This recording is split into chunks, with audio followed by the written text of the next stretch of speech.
Hey, what's up everyone? It's Chris here with Handheld Legend and welcome back to another brand new video. Today we want to focus on a basic overview for one of our most accessible mod kits for someone that's new to the modding world. Today we're going to showcase off the Funnyplaying IPS V2 kit for the Game Boy Advance. And this is arguably one of the easier kits to use for modding, and we're going to show you some of the ins and outs of an original Game Boy setup as well as our IPS ready setup. This is what we like to call a solderless approach with hints and kits that's going to help make Game Boy modding much easier. So we tasked our team member Christian here to sit down and try to complete one of these mods. So, I don't know anything, so is that a rat-a-tat-a? A what? And for this video, all we're going to need is a small Phillips head screwdriver, a small tri-ring screwdriver, and a pair of tweezers. You might have one of these laying around. Additionally, we provide many other helpful tools available on our website, like this one here that we used in this video specifically. We will have this kit and everything else we use listed on our website and with links in the description for you to check out. So let's get right down to it. We are going to start with an original Game Boy, which as you can see is in pretty bad shape, as if you were going to begin your modification process. Here we have the Funnyplaying IPS V2 LCD kit with an enhanced clarity display and additional brightness functions, but we'll get to that in just a little bit. We're going to begin removing the shell battery cover. The battery's in it, of course.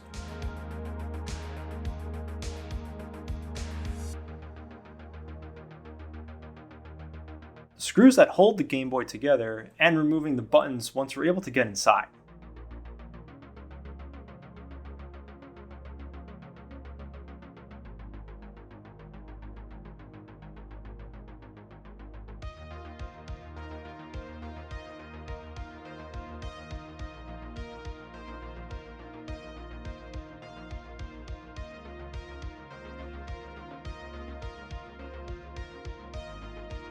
We're going to lift the board and locate the ribbon cable attached.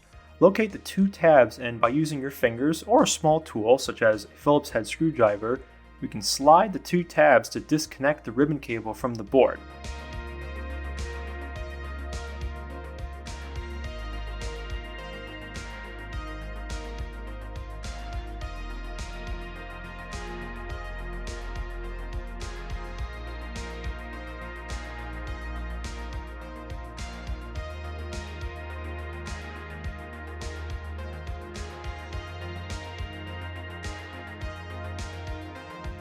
Next, we're going to need to unscrew the motherboard itself via these three screws highlighted on the screen.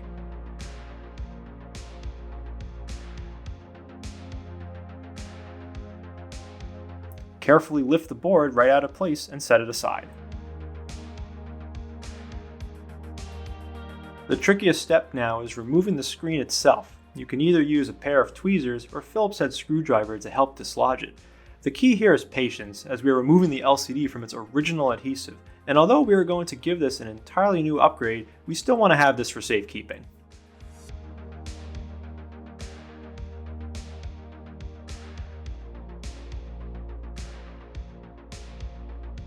The new LCD is slightly larger than the original, so our tech stepped in and needed to make some small cuts inside of the shell in order to fit the new IPS LCD. If you were to continue with this mod without making any shell modifications, as well as keeping the original size screen lens, you would have a result like this with some improper screen cutoff. But there's an easy solution to avoiding this. Want to find out? Well, if you're still watching the video, I guess you do. So let's get to it. So now that you know the process of taking apart an old Game Boy and see the issues that can arise, let's move on to a more simplified process. Start by taking your IPS ready shell, which can be found on our website in varieties of colors, and place the front half shell down. Now that we have the shell down, we're going to add some buttons of choice. Take your IPS V2 kit and snap the two tabs together, one on the screen and one on the ribbon. To ensure it's not connected backwards, line up the text on the back of the LCD with the Funnyplaying logo on the silver part of the ribbon cable. Next, place your LCD face down in the shell and fold the ribbon onto the back of the LCD. Be extremely careful when handling that small tab on that LCD as it can break very easily. Then take your custom bracket and place it on the back left of the LCD. Make sure it's aligned right and snaps right into place. Now, take your membranes and set them into place.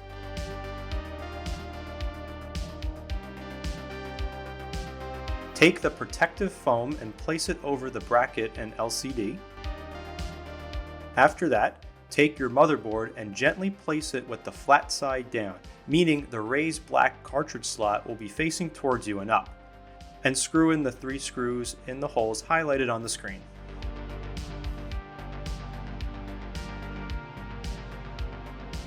Then, insert the ribbon into the pin slot on the top of the board. Be sure to use caution as the ribbon can be damaged if not handled with care. Next, we're going to take a Phillips head screwdriver and press down on the 2 small tabs on the sides of that ribbon slot and lock it into place. Some of the last things we're going to do is insert our shoulder and power switch buttons. Then, take the back of our shell and re-screw it back into place. Lastly, let's add our batteries back into place and secure our battery cover. And if you want, you can keep your original lens or replace it with a new one, as that process is very simple and only involves removing the original with a type of prying tool and then sticking a new lens right onto the shell. We'll give our screen a nice little wipe down and it's time to power on.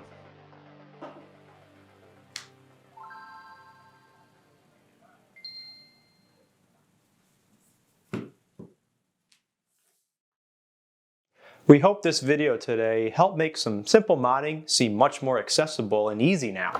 What did you think, Christian? Wow, that was easy. Now he can catch his own rat-a-tata. We're actively making lots of articles and resources for modders, both beginner and seasoned, and have great customer support to help with all kinds of troubleshooting and questions.